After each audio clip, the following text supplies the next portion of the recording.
enjoy the all-inclusive Christ, the all-inclusive life-giving Spirit. Amen. First, giingon dito mga igsoon na the way to receive, experience, and enjoy the all-inclusive Christ, the all-inclusive life-giving Spirit, is by God's revealing of Christ in us. Amen. In our Christian life, our living must be according to the Christ whom we have seen. Amen. The more He lives in us, the more He will become to us the reality of the all-inclusive land. Amen. Giingon po dito mga igso na if we drop our concepts, turn our heart to the Lord, pay attention to the Spirit, and spend time in the Word, in the Spirit, and atmosphere of prayer, Christ will be revealed in us, live in us, and be formed in us. Amen. The Lord, for there are many ways to receive, experience, and enjoy the all-inclusive Christ as the all-inclusive life-giving Spirit. And also enjoy this one way is by living and walking by the Spirit. Even our Christian life and our church life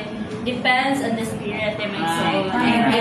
Even sa brother ganina ba, everything that we do is a matter of sowing. So what we do even sa pagkuha sa tong hair, they make so on.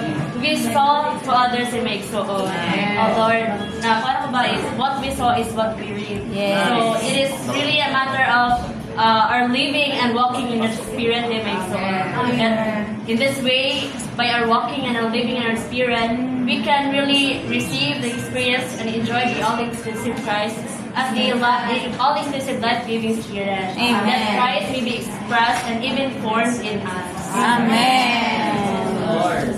Amen. The most able thing, according to Galatians, is to instruct God. One of the reasons why Paul wrote the book of Galatians is to bring back the people from Christ. So, thank the Lord.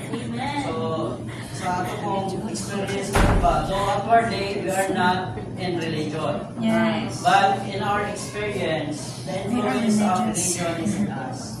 You know, religion is the act without Christ. So, especially in our spiritual brothers and sisters, you know, if we act and walk without Christ, amen, it is religion. So the reason, that is why we need God's revelation. Amen. So God wants to reveal in us. So, doon ay makabutang ang kailangan natin buhaton. First, we need to drop our concept. Yes. Sunod kay, we need to turn our heart to the Lord.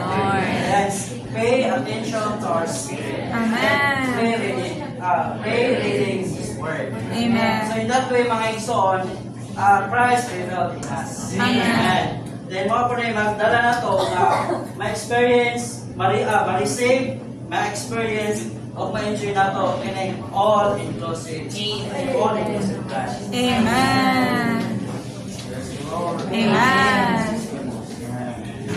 Enjoy the all-inclusive Christ and the all-inclusive life-giving Spirit is just to embrace the Word of God. Amen. We have not our concept. Turn with our heart to the Lord. Amen. Attention to the Spirit. Amen. Stand to the Word, to the Spirit, an atmosphere of prayer. Amen. Christ will be revealed in us. Amen.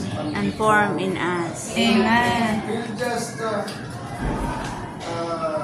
give experience, turn our spirit day by day. Amen. We have to pay attention and be Christ day by day. Amen. The important is our endurance to the finishing line. Amen. What we are today. Amen. That we have to enjoy Christ day by day. Amen.